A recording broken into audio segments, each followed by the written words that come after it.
الفاتحة والقبول وتمام بالرسول إلى حضرة سيدنا الرسول محمد صلى الله عليه وآله وصحبه وسلم، ثم إلى حضرات جميع إخوانهم من الأنبياء والمرسلين والأولياء والصالحين من مشارق الأرض ومغاربها، ثم إلى حضرة جميع الأقطاب والأوتاد والأبدان، ثم إلى حضرة سلمان أبي حامد محمد بن محمد بن محمد بن أحمد الغزالي، ثم إلى حضرة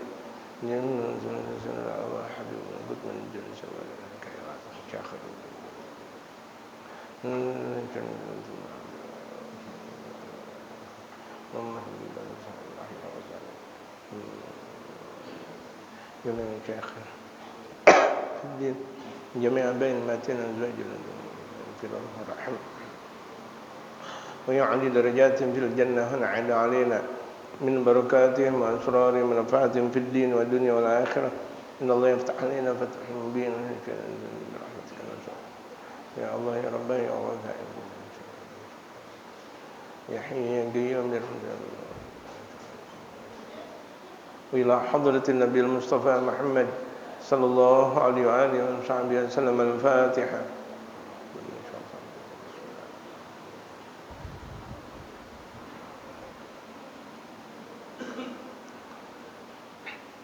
Bismillahirrahmanirrahim.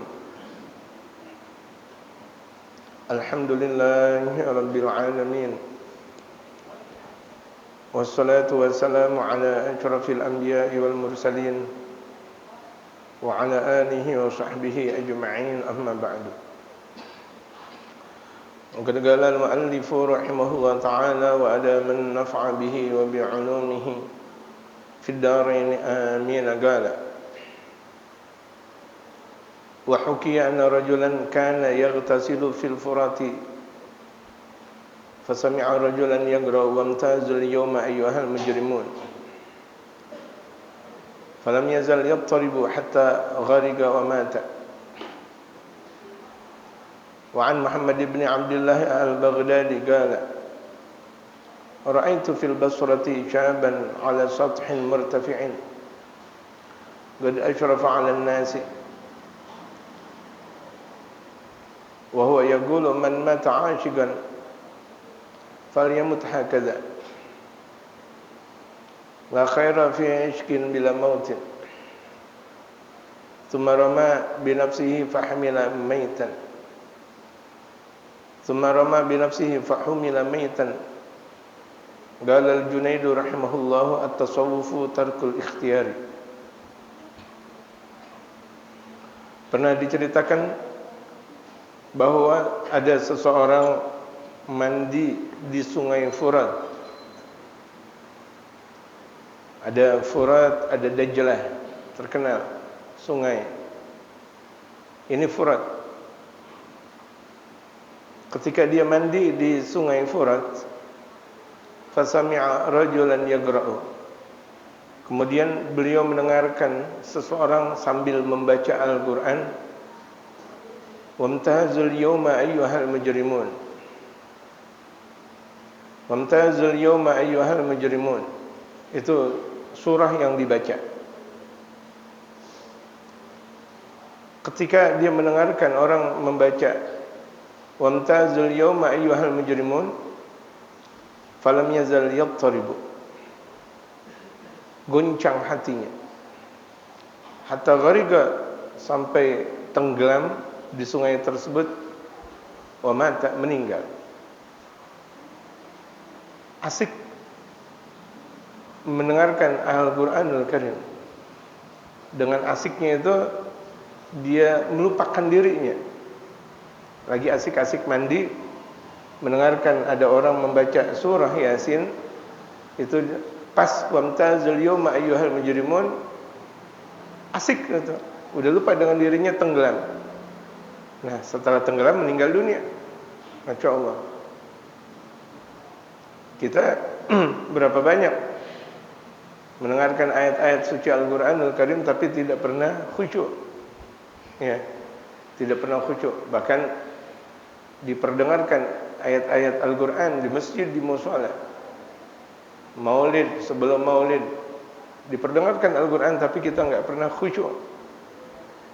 kekurangan di dalam diri kita seperti itu. Nggak pernah asik dengan ayat-ayat Al-Quran. Kita kan masih berbicara tentang keasikan kepada Allah. Nih, tentang keasikan kepada Allah.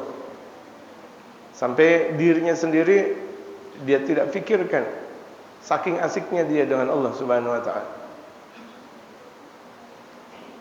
Gala berkata pula, ra'aitu fil basrati syaban 'ala sathin murtafi'in. Aku juga pernah melihat di kota Basrah syaban 'ala sathin murtafi'in. Aku melihat di kota Basrah itu ada pemuda sedang berada di atas rumah. Sath itu atas. Kalau murtafi tinggi, kalau udah dibilang atas sama tinggi sama. Atas rumah. Itu. Atas rumah yang tidak ada aling-aling lagi kecuali atas langit. Itu.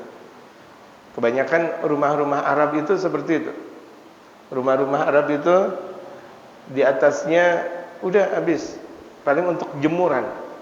Udah, setelah jemuran enggak kelihatan lagi kecuali itu adalah langit. Sath namanya atau sutuh namanya. Kalau kita kan pakai genteng. Rumah-rumah kita pakai genteng. Tapi kalau di dunia Arab tidak pakai genteng. Gitu. Jadi udah atasnya ini sagafnya ini apa namanya ini apa? Apa? Ya, dak. Daknya itu tanah bercampur dengan Allahu Akbar. Allahumma shalli ala sayyidina Muhammad wa ala sayyidina. Tanah diairin itu dicampur dengan pohon, itu dahan-dahan pohon, ranting-rantingnya dicampur udah. Enggak ada semen. Enggak ada semen. Tapi kuat Masya Allah. Kecuali kalau zaman sekarang udah banyak semen, pakai semen. Dulu-dulu kan enggak ada semen-semenan. Itu manfaatnya apa? Itu tanah liat dicampur gitu, kemudian pakai apa namanya? Ranting-ranting yang kering. Itu kalau misalnya musim hujan atau tidak musim hujan. Kalau musim dingin menjadi hangat. Kalau musim panas menjadi dingin. Itu manfaatnya. Makanya kalau kita lihat di rumah-rumah Arab tempo dulu seperti itu. Apalagi ini bukan dulu lagi, dulu banget. Ya. Ini bukan dulu lagi, dulu banget. Masya Allah. Cuma tadi saya bilang zaman-zaman sekarang baru ada mulai semen dan sebagainya. Jadi ra'aitu fil Basrati syaban 'ala sathin murtafi'in. Aku melihat ada anak muda di kota Basrah berada di atas rumah. Qad asyrafa 'alan nasi. Sudah dikenal di sisi manusia. Di sisi orang ini orang udah terkenal. Wa huwa yaqul, ketika berada di atas loteng, di atas dak, dia berkata, man mata 'ashiqan, barang siapa yang meninggal dunia asik karena Allah, dia merasakan sebuah keasikan kepada Allah. Asik udah. Asik, kalau orang udah asik, misalnya orang bisa jadi dia asik dengan zahir atau dia asik dengan makhluk. Banyak di antara kita kalau lagi makan jengkol lupa dengan yang lain. Asik tuh namanya. Tapi kategori asik yang mana? Ya. Walhasil asik aja dulu kita pahamin seperti itu. Lagi makan jengkol, Masya Allah, lupa dengan segala-galanya. Ya. Sambal, Masya Allah, tuh jengkol cukup untuk digoreng aja udah. Paling campurannya apa namanya, yang asin, apa namanya, Allahu Akbar, garam itu, jengkol digoreng pakai garam, udah enak, pakai sambal, Masya Allah, gitu. Pakai apa namanya, nasi yang hangat, oh lupa segala-galanya, padahal cuma itu doang. Orang bisa jadi asik dengan makanan, ya.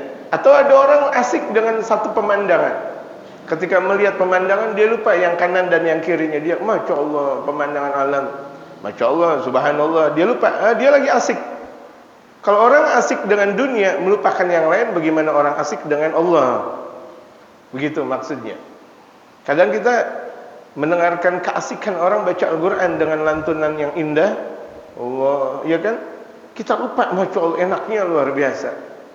Padahal di situ ada teman kita, atau ada bahkan terdengar suara telepon, suara HP kita berdering, kita nggak angkat, atau bahkan kita nggak mau angkat. Kenapa? Lagi asik mendengarkan Al-Quran. Gitu. Orang kalau udah asik, udah benar aja udah. Kalau asik dengan Allah, udah benar aja. Kan kemarin kita sudah membahas tentang Al-Hallaj, yang kalau di bumi pertiwi kita namanya Syekh Siti Jenar di negara kita. Itu sudah terjadi dan sudah dihukumkan. Wa huwa yaqulu, dia berkata ketika berada di atas loteng itu, man mata asyugan, barang siapa yang meninggal dunia karena asik kepada Allah, merasa asik, enak betul kepada Allah, perasaan dekat banget sama Allah sampai dia lupa kepada yang lain. Faliyamut hakada, ayo meninggalnya seperti ini, ayo meninggalnya seperti ini, hendaklah meninggal seperti ini. La khaira fi ishgin bila mautin, enggak ada kebaikan orang yang asik, merasa asik tanpa kematian. Justru pintunya asik adalah kematian. Kalau udah meninggal dia bakal bisa ketemu dengan Allah. Itu maksudnya. Ngapain lama-lama di dunia? Meninggal, kalau udah meninggal asikkan kita dengan Allah, abadi, abadan sarmada. Makanya mereka para aulia, mereka para ulama, orang-orang saleh, kematian itu fal mautu khairun lah. Kematian itu lebih baik buat dia. Gitu. Jadi enggak pernah ada rasa takutnya dengan kematian. Ada persiapan. Allah, saya mau berjumpa dengan kekasihku Allah Subhanahu wa taala. Ketika Sayyidina Bilal bin Rabah sakaratul maut, istrinya mengatakan, "Ya Abah, wahai suamiku, ya zauji al-karim, wahai suamiku." Torobah, aduh celaka, kata istri Sayyidina Bilal bin Rabah. Maksudnya apa? Ini Sayyidina Bilal bakal meninggal dunia. Wa torobah. Tapi diganti oleh Sayyidina Bilal, bukan wa torobah, tapi beruntung. Ghadan al-gal ahibbah, esok aku bakal berjumpa dengan kekasihku, yaitu Nabi Muhammad. Kenapa celaka? Aku bakal berjumpa dengan kekasihku yang kekal, yaitu Nabi Muhammad sallallahu alaihi wasallam. Jadi mereka para sahabat ketika dalam keadaan sakaratul maut bergembira. Kenapa? Berjumpa dengan Nabi Muhammad. Akan berlama-lama dengan Nabi Muhammad. Gitu. Kalau di dunia sepeninggalnya Nabi Muhammad kan mereka para sahabat banyak sudah tidak berjumpa lagi dengan Nabi Muhammad. Kecuali ada magam-magam tersendiri bisa berjumpa secara langsung atau mimpi. Tapi kan enggak sebagaimana abadi. Kalau udah meninggal dunia abadi selama-lamanya mereka para sahabat dengan baginda Rasulullah. Tsumma rama bi nafsihi, kemudian dia lemparkan dirinya. Ya. Ini jangan punya pemahaman, oh berarti dia bunuh diri dong. Sementara hukum bunuh diri haram. Waduh. Ini orang lagi asik kepada Allah, dia enggak ngerasa apa-apa, dia ngelemparin dirinya. Meninggal. Orang dari atas loteng, ya kan? Dari atas loteng dia jatuhin dirinya, meninggal. Kalau kita berbicara tentang syariat, apakah dia bunuh diri? Permasalahannya di sini bukan magam syariah ketika kita berbicara. Ini magamnya udah magam kelas tinggi. Dia udah lupa dengan dirinya, dia ingat kepada Allah saja udah. Gimana sih orang udah ingat kepada Allah? Seperti kemarin kita udah membahas tentang Al-Hallaj. Ditanya dirinya aja, "Man anta?" Siapa engkau? "Anal haq." Aku adalah sang kebenaran, yaitu Allah Subhanahu wa taala. Lupa dengan yang lain. Dirinya lupa. Gitu. Bagaimana yang lain? Yang diingat hanya Allah. Tumarama binafsi, kemudian dilamparkan dirinya, artinya dia jatuhkan dirinya ke bawah, fahumila maitan, meninggal dunia. Allahu akbar. Meninggal Apakah bunuh diri? Tidak. Dia udah lupa dengan dirinya, yang dia ingat adalah Allah Subhanahu wa taala. Jangan menghukumkan keburukan kepada mereka kekasih-kekasihnya Allah Subhanahu wa taala. Karena kekasihnya Allah akan selalu benar dan benar. Kekasihnya Allah. Ala inna awliya Allah la khaufun 'alaihim wa la hum yahzanun. Kekasih-kekasihnya Allah itu adalah pasukan-pasukan Allah. Ala inna hizballahi humul muflihun. Ala inna hizballahi humul ghalibun. Ingat, prajurit-prajuritnya Allah, mereka yang menang. Prajurit-prajuritnya Allah, mereka yang bakal beruntung dunia dan akhirat. Allahu akbar.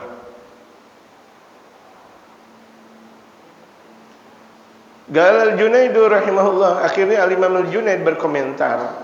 Al-Imam Al-Junaid Al-Baghdadi yang terkenal dengan Thariqah Al-Baghdadiyah, yang pertama kali membukukan tasawuf itu adalah Imam Al-Junaid, Al-Imam Muhammad Al-Junaid. Beliau berkata, "At-tasawufu tarkul ikhtiyar." Karena hakikatnya tasawuf itu meninggalkan usaha. Udah nggak ada usaha, udah terus semuanya tergantung Allah. Itu hakikatnya tasawuf. Tasawuf kelas tinggi kayak begitu. Kalau kita kan masih baru belajar tasawuf. Masih baru nih, kita baru belajar, masih baru membaca tasawuf. Belum ada tingkatannya kita tentang tasawuf, belum. Boro-boro bertingkat-tingkat. Baru bacanya. Ibarat kita belum bisa memahami Al-Quran, ini baru ikra'nya nih. Baru alif fathah a, alif kasrah i, alif dhamma u, a, i, u. Kita masih baru a, i, u nih. Kita membahas kitab Kashfatul Ghulub. Ini seakan kita baru membahas Al-Quran, baru a, i, u-nya. A, i, u, babi, bu, tati itu, jaji juga, hayu, dan sebagainya. Ini baru awal. Gitu. Jangan bilang, "Waduh, saya kayaknya udah jadi orang alim." Alim apanya? Saya kayaknya nih belajar tasawuf udah jadi orang soleh. Soleh apa? Orang ente baru belajar kok soleh. Gitu. Ketinggian ngomong kayak gitu. Belajarnya belum, udah buru-buru mengatakan magom saya, magom. Kedudukan saya, kedudukan. Nggak pantas dan tidak pantas. Jadi kalau udah hakikat tasawuf, meninggalkan usaha. Aduh. Meninggalkan usaha. Ngapain sih pakai jualan, giliran makan aja. Nah lu, ada gak di antara kita yang bisa seperti itu? Ngapain jualan segala, usaha segala, giliran makan aja. Giliran anak sekolah ada duit, lalu. Untuk pendidikan anak gampang, ada nanti. Yakinnya udah 100%. Untuk masjid gampang. Kita bisa ngadain maulid 40 malam juga bisa. Ada duit. Ini kan magomnya kelas tinggi. Tapi kalau kita nggak bisa kayak gitu, usaha dulu, musyawarah dulu, zikir dulu, kerja dulu, ya kan? Kenapa? Karena kita belum magam tasawuf. Jadi kalau kita belum magam tasawuf, kan lucu kita mempunyai pemahaman seperti itu. Tapi kalau orang udah 100% yakin kepada Allah, datang dan hasil. Ingat, orang yang mempunyai 100% keyakinan kepada Allah pasti datang. Cuma permasalahan kita 100% nggak percaya kepada Allah. Terkadang antara iya dan antara tidak. Makanya syariat ngajarin kita kerja. Nanti dapat duit. Model engkau nggak kerja nggak bakal dapat duit. Tapi modelnya mereka para waliullah dan ulama, zikirannya aja dapat duit. Padahal tuh wali ulama ngajar. Ngajar dakwah ngarang kitab, duitnya di mana? Ya kan? Zikir apa semuanya, duitnya dari mana? Tapi giliran santrinya ribuan makan semuanya, dari mana tuh? Sementara santrinya nggak pernah dimintain duit, dari mana tuh? Itu 100% keyakinannya kepada Allah. Kita belum jadi wali, kita belum jadi ulama, kita pun belum jadi orang soleh. Kalau begitu jadinya kerja tapi yakin kepada Allah.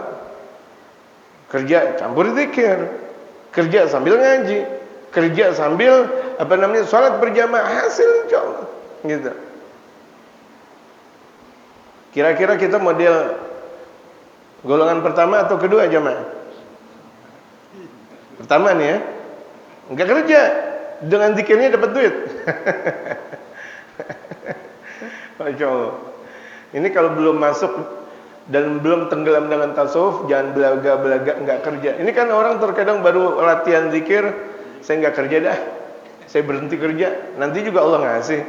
Anak istrinya ngomel-ngomel, Pak, ini kan butuh bayaran, gampang mana? Udah 5 bulan belum bayaran. Itu belum magom di situ kita. Belum masuk dalam kedudukan tasawuf, belum masuk dalam keagungan tasawuf. Kalau begitu jangan belaga-belaga. Belajar tasawuf, zikir, kerja yang benar. Sebagian mereka para ulama-ulama dagang saking enggak mengharapkan amplop. Ini sebagian mereka para ulama-ulama dagang. Kita lihat guru-guru kita, Malim Syafi'i Al-Zami di masa-masa mudanya itu dagang. Kerja setelah dagang gitu, kerja di RRI. Kemudian lama Masya Allah sambil baca-baca dengan Kiai Abdullah bin Nuh gitu, seorang alim besar. Karena ngajar ketika itu di RRI gitu, dalam kajian bahasa Arab. Tempo dulu RRI kajian-kajiannya para ulama-ulama besar. Kiai Abdullah bin Nuh. Kiai Abdullah bin Nuh di antara guru Al-Habib Abdurrahman Segar Bukit Duri. Itu Kiai Abdullah bin Nuh itu di antara gurunya Habib Abdurrahman Segar. Alim besar Kiai Abdullah bin Nuh. Makanya kalau kita lihat di Cianjur kan ada jalan Kiai Abdullah bin Nuh. Di Bogor tuh kita lihat Kiai Abdullah bin Nuh. Atau ada orang bilang Mama Raden Ajengan Kiai Abdullah bin Nuh. Banyak ulama-ulama kita belajar kepada beliau, di antaranya Malim Syafi'i Al-Zami banyak mengambil manfaat dari beliau, Kiai Abdullah bin Nuh.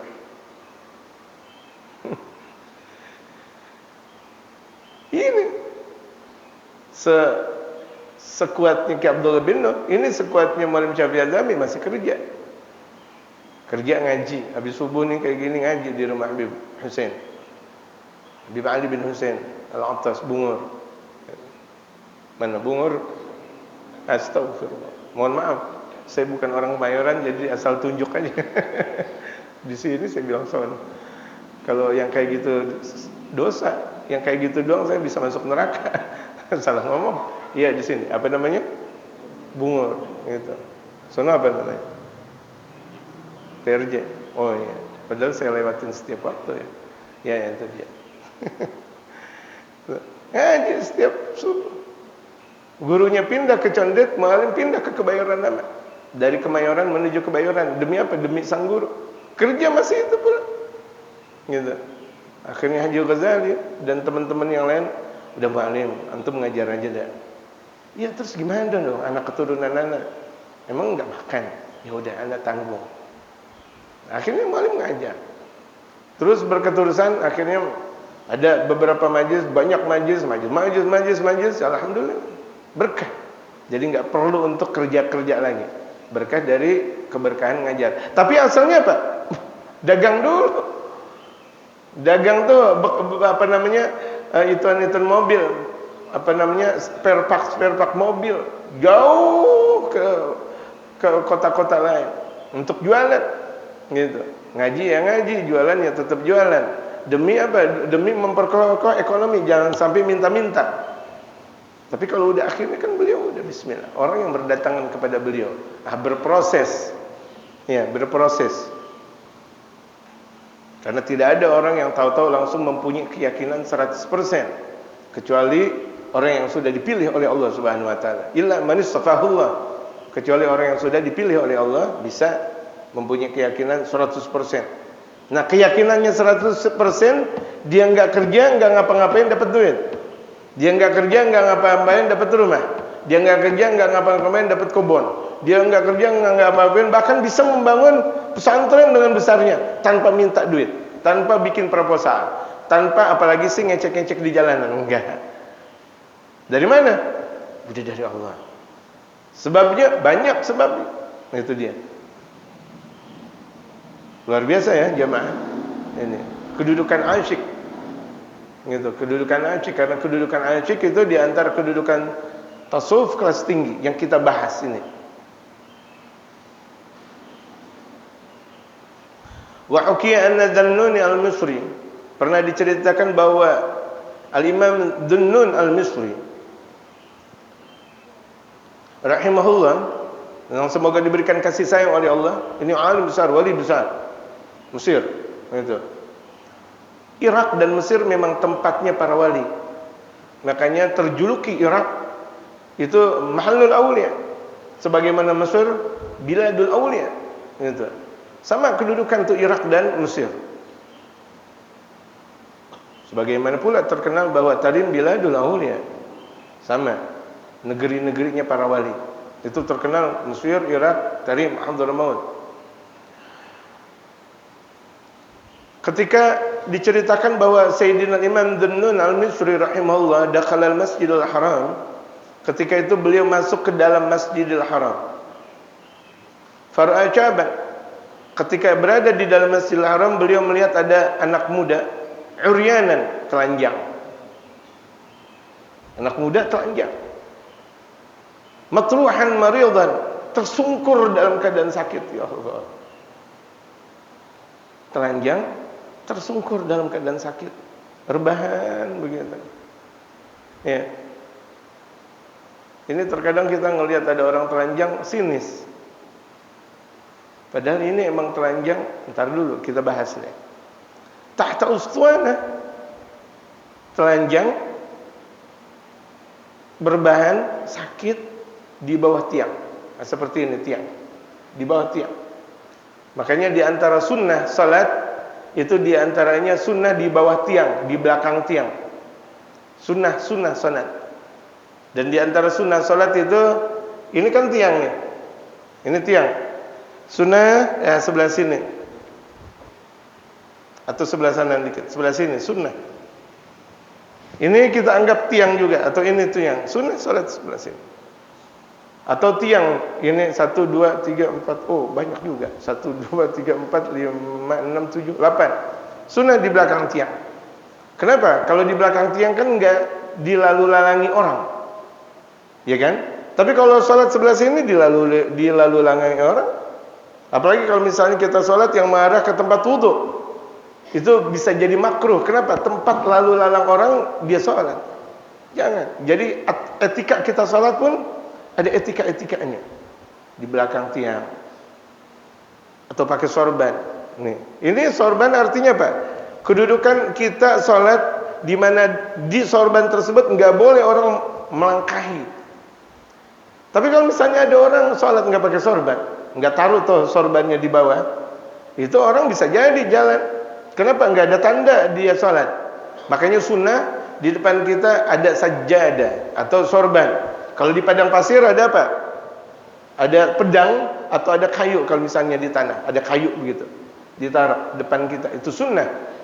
Kalau misalnya ini kayu, nggak langsung di depan kita, ke kananan dikit dari kita atau ke kirian dikit dari kita. Itu sunnah. Ini kan sajjadah. Sajjadah imam. Dari sajjadah imam seperti ini sunnahnya.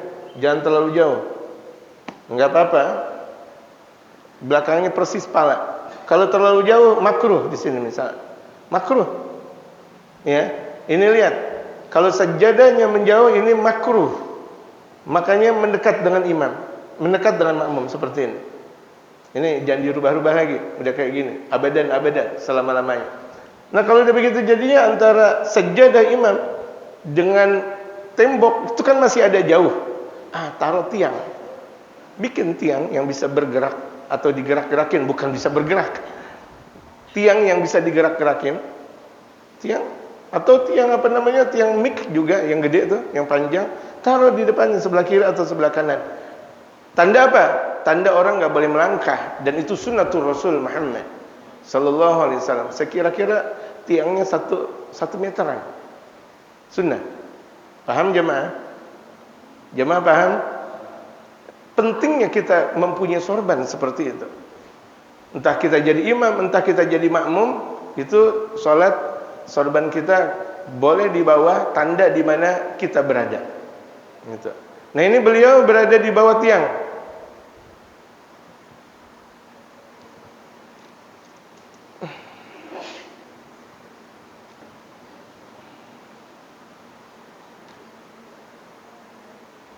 Walahu aninun min qalbin hazinin.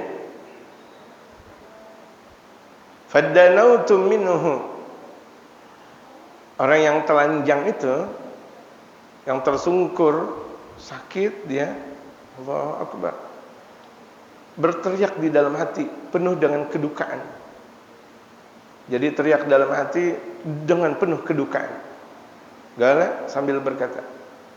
Maksudnya Al-Imam Dhunnun Al-Misri. Imam Dhunnun Al-Misri berteriak dalam hati, merasa duka, ya Allah, ini orang telanjang, enggak punya baju apa, tiduran sakit, ya Allah, demam dia, ya Allah.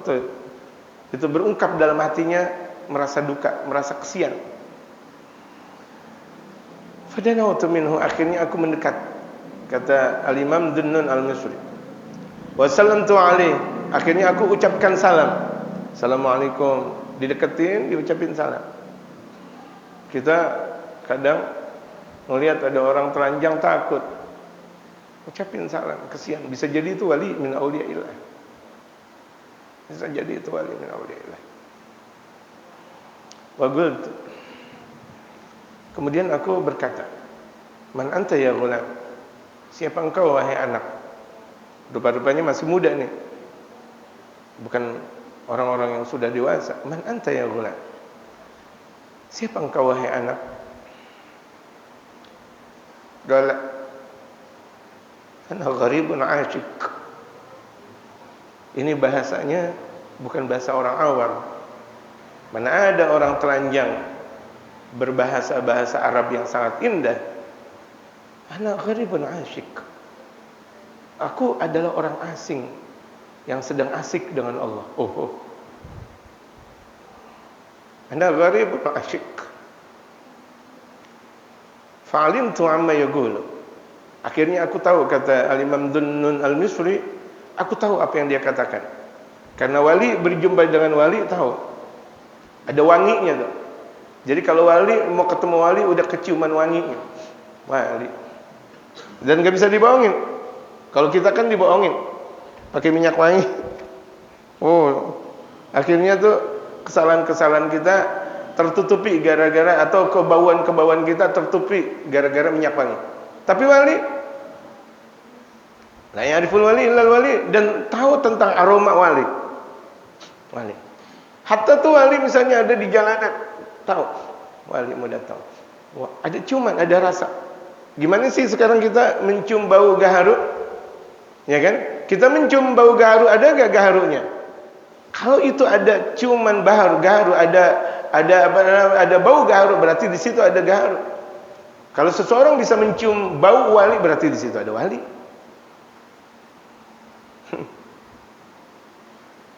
Di Tarim Hadramaut ada orang tugasnya di depan pintu. Sini, depan pintu. Pintu orang lalu lalang. Masuk, keluar, masuk, keluar, masuk, keluar, masuk. Tugasnya megang tasbih. Udah megang tasbih doang.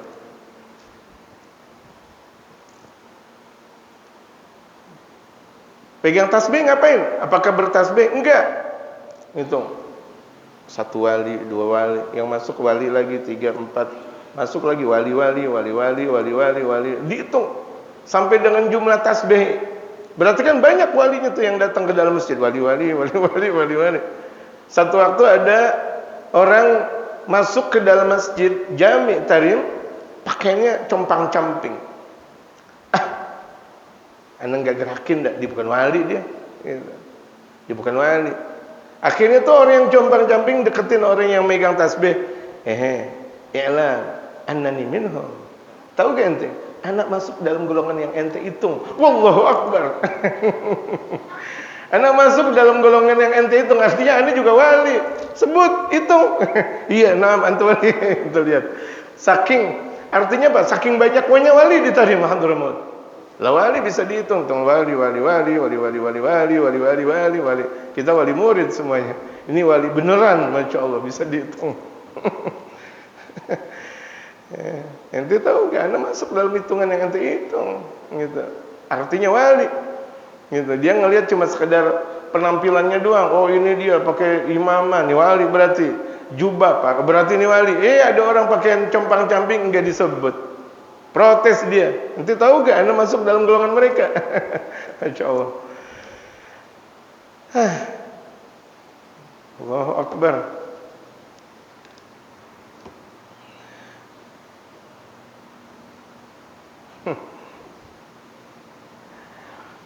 Qultu, aku berkata, wa ana mithluka, aku juga seperti engkau. Engkau kan bilang engkau asik, aku juga lagi asik. Jadi perjumpaan antara dua wali, Masya Allah.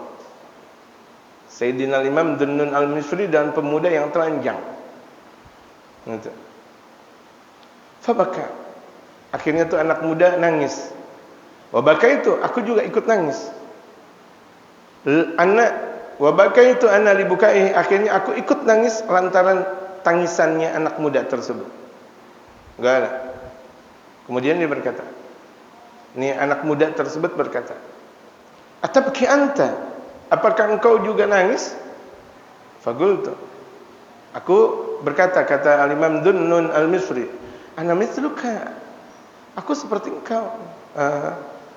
Fabaka bi'ala sauti, akhirnya tuh anak muda nangis dengan setangis-tangisan, dengan suara yang sangat tinggi. Wasaha sayhatan 'azimatan 'aliyatan, akhirnya berteriak dengan teriakan yang sangat besar. Fa kharajat ruhuhu min sa'ati, ketika itu meninggal dunia. Ketika itu ruhnya keluar dari hadapannya. Ketika itu ruhnya udah keluar. Seketika itu pun. Fatarahtu alaihi thawbi, akhirnya aku buka bajuku untuk menutupi, karena kan dalam keadaan telanjang. Fatarahtu alaihi thawbi, aku lepaskan bajuku untuk menutupinya. Wa kharajtu min indahu li talabil kafani, akhirnya aku keluar dari sisinya untuk mencari kain kafan. Kan kesian, masa cuma sekedar dikasih gamis doang, kan bakal dikafani, kesian. Akhirnya al-Imam Dhunnun al-Misri keluar dari Masjidil Haram mencari kain kafan, mau beli kain kafan. Fashtaraitul kafana, akhirnya aku membeli kain kafan. Wa raja'tu ilaih, setelah aku membeli kain kafan, aku balik lagi kepada anak muda yang sudah meninggal tersebut. Falam ajidhu makanahu, akhirnya aku tidak menjumpai tempatnya. Enggak ada lagi tuh anak muda, menghilang.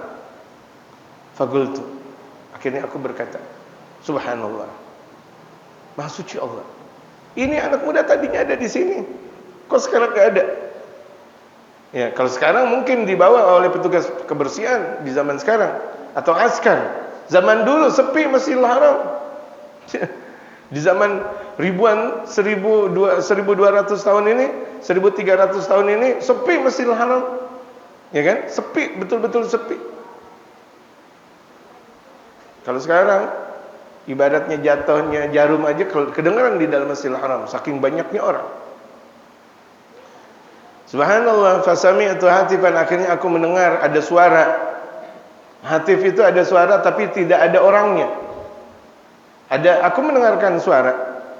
Ya gulu berkata, ya Dhunnun, wahai Dhunnun, ini suara nih. Inna hadzal gharib alladhi talabahu syaitanu fid dunya fama wajadah. Anak muda yang katanya asing tersebut lagi dicari-cari setan di dunia. Akhirnya setan enggak menjumpainya. Setan lagi nyari-nyari anak muda tersebut. Akhirnya tuh setan enggak menjumpainya. Wa talabahu malikun, akhirnya dicari sama malaikat Malik. Falam yarahu, enggak dilihat. Malaikat Malik pun enggak ngelihat. Siapa malaikat Malik? Penjaga neraka. Berarti mau ditaruh di dalam neraka nih sama malaikat Malik. Malaikat Malik enggak ngelihat. Ini malaikat tuh, lihat. Mana anak muda tersebut, akan aku masukkan dia ke dalam neraka. Wa talabahu ridwanun fil jannah, akhirnya dicari oleh malaikat Ridwan. Dicari di dalam surga. Fama wajadahu, akhirnya juga malaikat Ridwan juga enggak jumpa. Di neraka enggak ada, di surga enggak ada. Ini apa-apaan nih? Akhirnya malaikat Malik dan malaikat Ridwan kebingungan. Kalau misalnya dia di dalam neraka ada dong. Kalau dia di dalam surga, kata malaikat Ridwan, ada dong di dalam surga. Gultu, kata Al-Imam Dhunnun Al-Misri berkata, fa inna huwa, kalau begitu jadinya di mana dia? Nih, di mana dia? Kala. Kemudian dia berkata, Imam Dhunnun Al-Misri, fa sami'tu hatifan yaqulu. Akhirnya tuh suara tersebut berkata, fi maq'adi sidqin 'inda malikin muqtadir. Masyaallah. Di surga enggak ada, di neraka enggak ada, terus di mana? Itu berada di sisi Allah. Di sisi derajat sidq, di sisi Allah Subhanahu wa taala yang sang dirajat dan maha mampu. Artinya di sisi Allah. Kalau udah di sisi Allah, masya Allah, semua masya Allah. Kan surga dan neraka makhluknya Allah. Rupa-rupanya ini anak muda yang asing malah berada di sisi Allah Subhanahu wa taala. Bisa seperti itu? Bisa. Nah, sebabnya kenapa? Bisa babi mahabbatihi, karena lantaran cintanya dia anak muda itu kepada Allah. Rasa cintanya tinggi. Wa kathrati ta'ati, dan banyak taat kepada Allah Subhanahu wa taala. Wa ta'jili taubatihi, dan bersegera kalau mau taubat. Kalau mau taubat bersegera, enggak ditunda-tunda. Kama fi Zahri Riyad, sebagaimana ada di dalam kitab Zahrul Riyad. Tuh lihat. Sampai malaikat Ridwan nyari-nyari enggak ketemu. Malaikat Malik nyari-nyari enggak ketemu di dalam neraka. Di mana? Fi maq'adi sidqin 'inda malikin muqtadir. Dalam surah Al-Qamar. Fi maq'adi sidqin 'inda malikin muqtadir. Allahu akbar. Makanya banyak sebagian mereka para aulia Allah, mereka para ulama-ulama baru aja dikuburin. Dicari lagi tuh di dalam kubur enggak ada jasadnya. Padahal baru dikuburin. Kemana? Fi maq'adi sidqin 'inda malikin muqtadir. Tuh lihat. Fi maq'adi sidqin, di sisi Allah Subhanahu wa taala. Kalau orang udah berada di sisinya Allah Subhanahu wa taala, berarti berada dalam ridha-Nya Allah Subhanahu wa taala. Jadi di dalam kubur enggak ada, di atas langit enggak ada, di bumi enggak ada, di mana? Di sisi Allah. Banyak tak orang yang seperti itu? Jamaah, banyak. Al-Habib Utsman Mufti Betawi udah dibilang sama ulama, nanti jangan apa namanya, kuburan tuh jangan dijadiin tempat atau jangan dijadiin jalan. Jangan. Nanti bakal celaka. Akhirnya ketika itu pemimpin Jakarta ketika itu tetap enggak mau dengar kata ulama.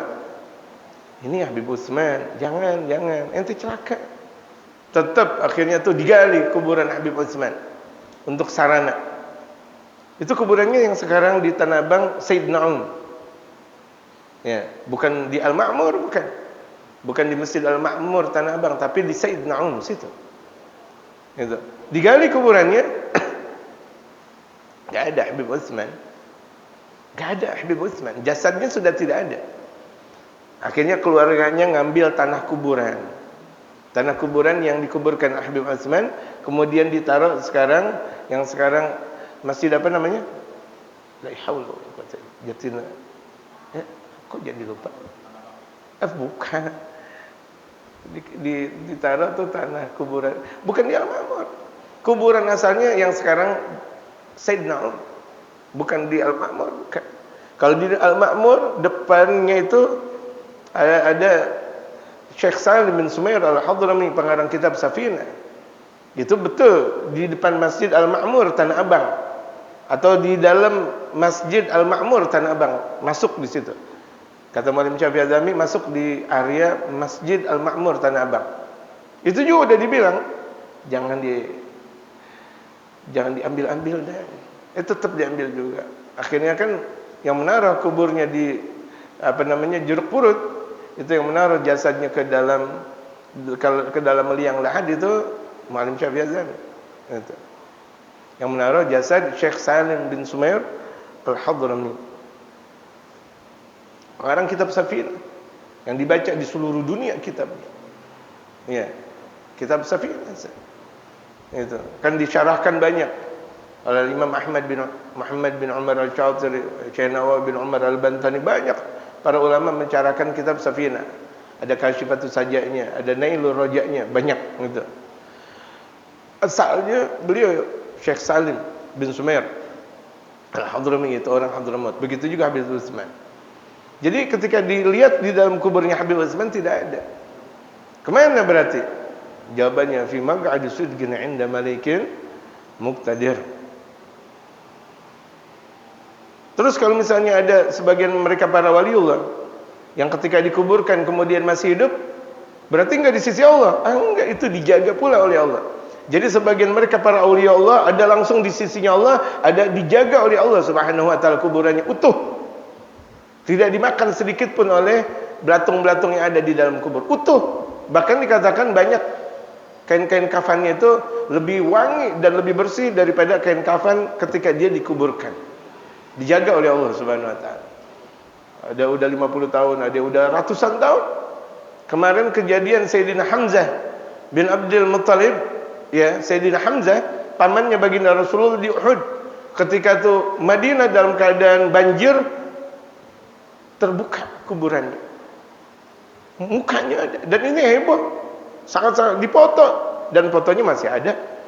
Foto Sayyidina Imam Hamzah, paman baginda Rasulullah yang disebut dengan Sayyidul Syuhada. Itu. Di sini terlihat baret karena kena apa namanya? Bukan pedang. Orang di kebun gali dengan pacul.